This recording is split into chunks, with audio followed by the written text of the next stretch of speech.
Hey there, everyone. It's Gigi Sober Son. July 19th. Gossip about or criticism of personalities has no place in an AA club room. Every man in AA is a brother and every woman is a sister, as long as he or she is a member of AA. We ought not gossip about the relationships of any man or woman in the group. And if we say about another member, I think she or he is taking a few drinks on the side, it's the worst thing we could do to that person. If a woman or man is not living up to AA principles or has a slip, it's up to him or her to stand up in the meeting and say so.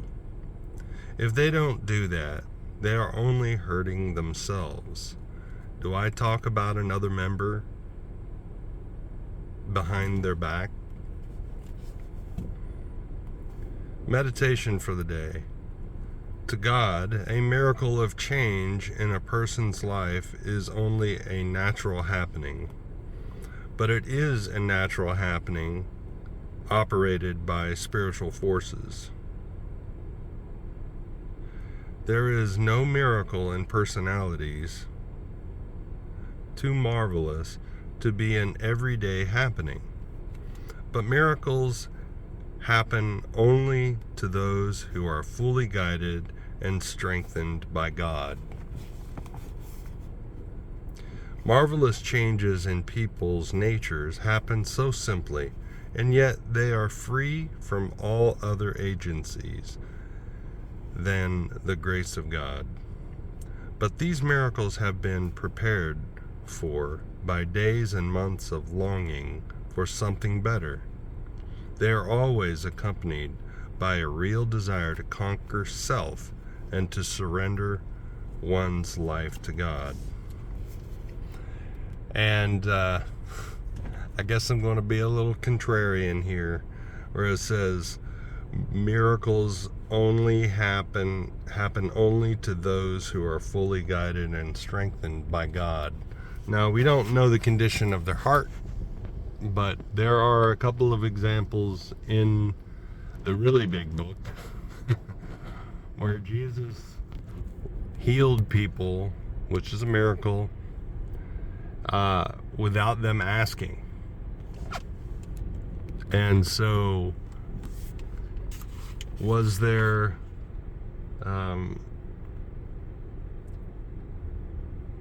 were they fully guided and strengthened by God? We'll never know, really, but there's God doing for me what I can't do for myself is a statement that we use in AA a lot of times. But I've often had to admit that there are times when God has done things for me that I wouldn't do for myself. And I refuse to do the next right thing. But God still blesses me. That is something truly amazing about the God of my understanding, is that He's eager to bless me. That's what grace is. And mercy is when I deserve the worst. God has given me His best. And it blows me away every time. So how could I be egotistical? How could I be anything but humble? A lot of that reading I didn't really understand. Of course, the gossip stuff. And again, I'm reading this on the fly. I may have some faint remembrance of what of having read it in the past, but really, most of this stuff is just coming to me. It's just something that I'm reading just now and you're getting my immediate response. But definitely gossip. I've had people that come to meetings and they're they're really outspoken, and whether they're drinking or not, they don't seem to be growing any, and I can get all wrapped around the axle about whether they're sending the right message to newcomers, and how I got led astray as a newcomer and things like that, but that's all God's business. Basically, my responsibility is to acknowledge that if there's something in other people that irritate me, or I think they're drinking and getting away with it, quote unquote, that might be because I secretly want to be able to have a few drinks and get away with it. So I have to look at my own motives, my own motivations, and accept that if I spot it, I got it. And the other thing is that my responsibility is to be a light as much as God guides me to be a light, to speak the language of the heart and avoid trying to use my intellect to share with others. Because it says in the family afterward, in God's hands, the dark past is the greatest possession you have. It doesn't mean your intellect is the greatest possession you have. That if you continue to know when to share, humbling things about your past is the greatest possession you have. No, it's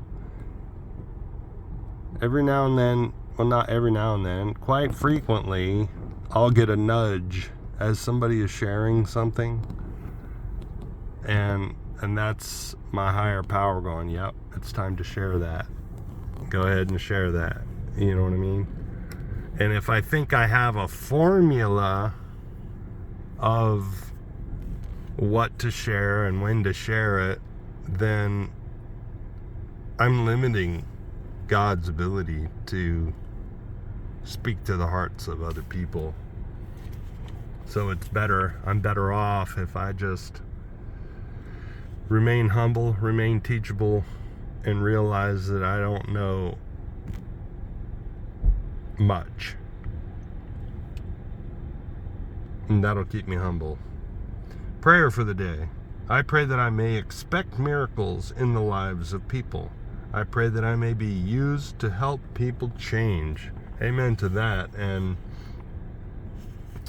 sometimes in AA we get so used to seeing miracles that we get complacent about it. And we think sometimes that going to church is of higher spiritual value than going to AA, making AA a priority. And I've done that, and I've been there a few times in my past, and it didn't end up well.